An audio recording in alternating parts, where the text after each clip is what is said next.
राधे राधे। श्री हरिदास श्री कुंज बिहारी। कैसे हैं आप सभी लोग? आई होप कान्हा जी की कृपा से आप सभी लोग अच्छे होंगे और स्वस्थ होंगे। कार्तिक मास महात्म्य कथा अध्याय 28। पढ़े जो सो प्रेम से, पढ़े सुने जो प्रेम से, वे हो जाए शुद्ध स्वरूप। ये 28वां अध्याय कार्तिक कथा अनु। धर्मदत्त ने पूछा, मैंने सुना है कि जय और विजय भी भगवान विष्णु जी के द्वारपाल बने। उन्होंने पूर्व जन्म में ऐसा कौन सा पुण्य किया था जिससे वे भगवान के सम्मान रूप धारण कर के बैकुंठ धाम के द्वारपाल हुए। दोनों पार्षदों ने कहा, हे ब्राह्मण, पूर्व काल में तृणबिंदु की कन्या देवहूति के गर्भ से महर्षि कर्दम की दृष्टि मात्र से 2 पुत्र उत्पन्न हुए। उनमें से बड़े का नाम जय और छोटे का नाम विजय हुआ। पीछे उसी देवहूति के गर्भ से योग धर्म के जानने वाले भगवान कपिल का उत्पन्न हुए। जय और विजय सदा भगवान जी की भक्ति में तत्पर रहते थे। वे नित्य अष्टाक्षर मंत्र का जप और वैष्णव व्रतों का पालन करते थे। एक समय राजा मरुत ने उन दोनों को अपने यज्ञ में बुलाया। वहां जाकर जय ब्रह्मा बन गए और विजय आचार्य बन गए। उन्होंने यज्ञ की संपूर्ण विधि पूर्ण की। यज्ञ के अंत में अव्रत स्थान के पश्चात राजा मरुत ने उन दोनों को बहुत सारा धन दिया। धन लेकर दोनों भाई अपने आश्रम पर गए। वहां उस धन का विभाग करते समय दोनों में परस्पर लाग डांट पैदा हो गई। जय ने कहा, इस धन को बराबर बराबर बांट लिया जाए। विजय का कहना था, नहीं, जिसको जो मिला है वे उसी के पास रहे। तब जय ने क्रोध में आकर लोभी विजय को श्राप दे दिया कि तुम ग्रहण करके देते नहीं हो, इसलिए ग्राह अर्थात मगरमच्छ हो जाओ।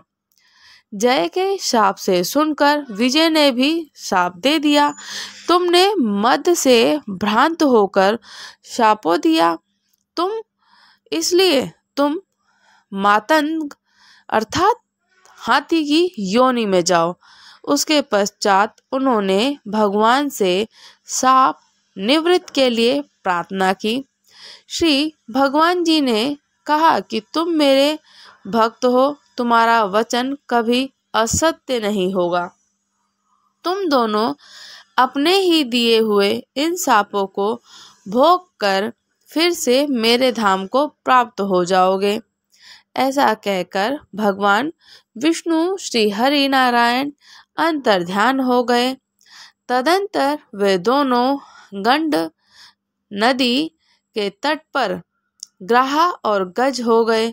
उस योनि में भी उन्हें पूर्व जन्म का स्मरण बना रहा और वे भगवान विष्णु जी का व्रत और हमेशा भजन में तत्पर रहते।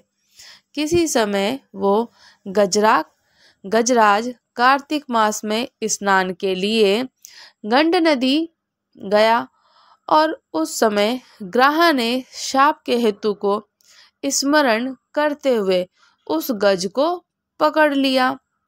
ग्राहा से पकड़े जाने पर गजराज ने भगवान रमानाथ जी का स्मरण किया। तभी भगवान विष्णु जी शंख चक्र और गदा धारण किए हुए वहां प्रकट हो गए। उन्होंने चक्र चलाकर ग्राहा और गजराज का उद्धार किया और उन्होंने अपने ही जैसा स्वरूप देकर बैकुंठ धाम को ले गए। तब से वह स्थान हरि क्षेत्र के नाम से प्रसिद्ध है और वे ही दोनों विश्वविख्यात जय और विजय हैं जो भगवान विष्णु जी के द्वारपाल हुए हैं। धर्मदत्त, तुम भी ईर्ष्या और द्वेष का त्याग करके सदैव भगवान श्री हरि विष्णु जी के व्रत में स्थिर रहो। समदर्शी बनो। कार्तिक, माघ और वैशाख के महीने में सदैव प्रातः काल स्नान करो। एकादशी व्रत के पालन में स्थिर रहो। तुलसी के बगीचे की रक्षा करते रहो। ऐसा करने से तुम भी शरीर का अनंत होने पर भगवान विष्णु जी के परम पद को प्राप्त हो जाओगे और भगवान विष्णु को संतुष्ट करने वाले तुम्हारे इस व्रत से बढ़कर ना यज्ञ है, ना ही दान है और ना ही कोई तीर्थ है। हे विप्रवर, तुम धन्य हो जिसके व्रत के आधे भाग का फल पाकर ये स्त्री हमारे द्वारा बैकुंठ धाम ले जाई जा रही है।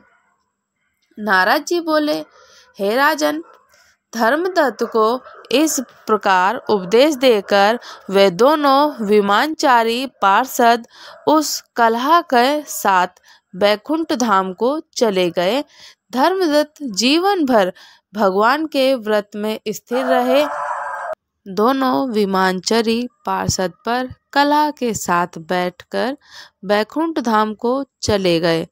धर्मदत्त जीवन भर भगवान के व्रत में स्थिर रहे। देहावासन के बाद उन्होंने अपनी दोनों स्त्रियों के साथ बैकुंठ धाम प्राप्त कर लिया। इस प्राचीन इतिहास को जो सुनता है या फिर सुनाता है वह जगत गुरु भगवान श्री हरि विष्णु जी की कृपा से उनका सानिध्य प्राप्त करने वाली उत्तम गति को प्राप्त करता है। तो बोलिए श्री हरि लक्ष्मी नारायण की जय हो। बोले विष्णु भगवान की जय हो। कार्तिक मास महात्म्य की जय हो। दामोदर मास की जय हो। राधे राधे। श्री हरिदास श्री कुंज बिहारी। अगर आप लोगों ने अभी तक चैनल को सब्सक्राइब नहीं किया है तो चैनल को सब्सक्राइब कर लीजिए। साथ ही साथ कमेंट करके ज़रूर बताइएगा कि कथा कैसी लगी आपको, और लाइक भी कीजिएगा, शेयर भी कीजिएगा और कमेंट भी कीजिएगा और बताइएगा कि आपको आनंद आ रहा है और अच्छी लग रही है वीडियो। अच्छे से प्यारे प्यारे से पॉजिटिव कमेंट कीजिएगा। आपका एक प्यारा सा कमेंट बहुत मोटिवेशन देता है। राधे राधे। श्री हरिदास श्री कुंज बिहारी।